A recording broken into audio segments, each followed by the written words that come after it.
Well, we can ask ourselves what the purpose of an educational system is. And of course, there are sharp differences on this matter.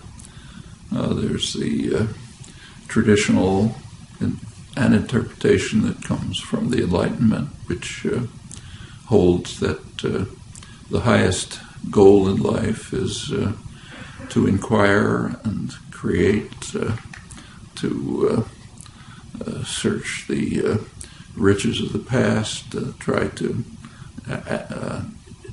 internalize the parts of them that are significant to you, carry that quest for understanding further in your own way. Purpose of education, from that point of view, is just to help people determine how to learn on their own.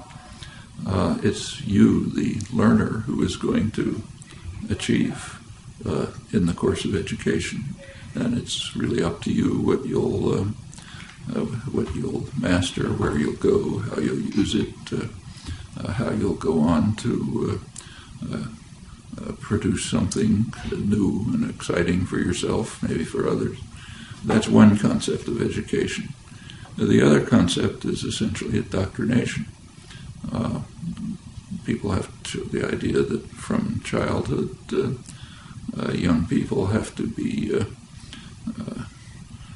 placed into a framework in which they'll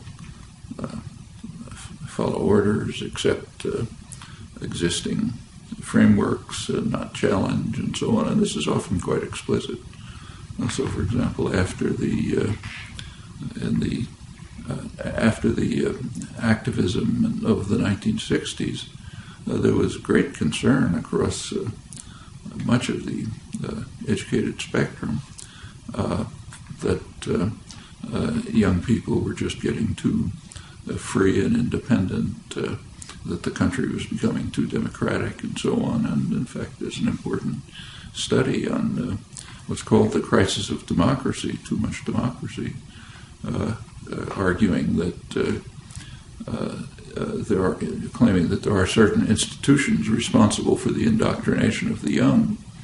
It's their phrase, and they're not doing their job properly. That's schools, universities, churches. We have to change them so that they carry out the job of indoctrination and control more effectively. That's actually coming from the liberal internationalist end of the spectrum of the internet, of the spectrum of educated opinion.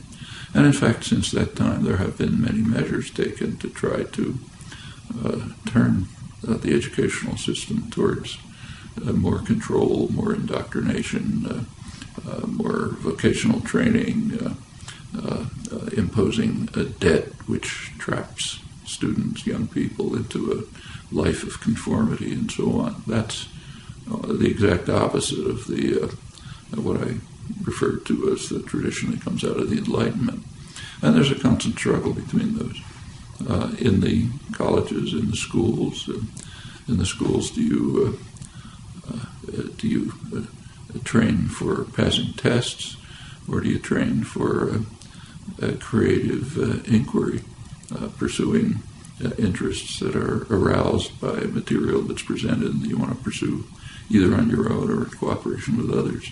And this goes all the way through up to graduate school and research.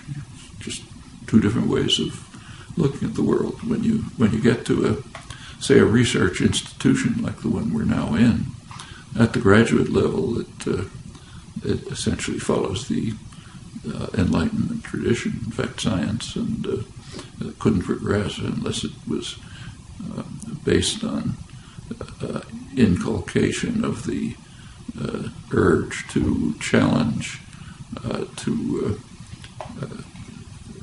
question doctrine, question authority, search for alternatives, use your imagination, act freely under your own impulses.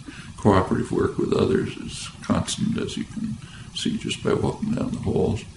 That's, in my view, what an educational system should be like, down to kindergarten.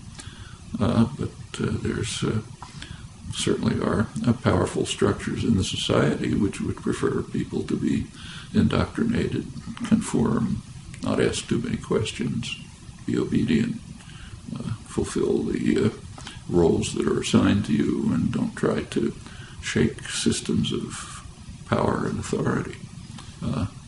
Those are choices we have to make, either as people, wherever we stand in the educational system, as students, as teachers, as people on the outside trying to help shape it in the directions in which we think it ought to go.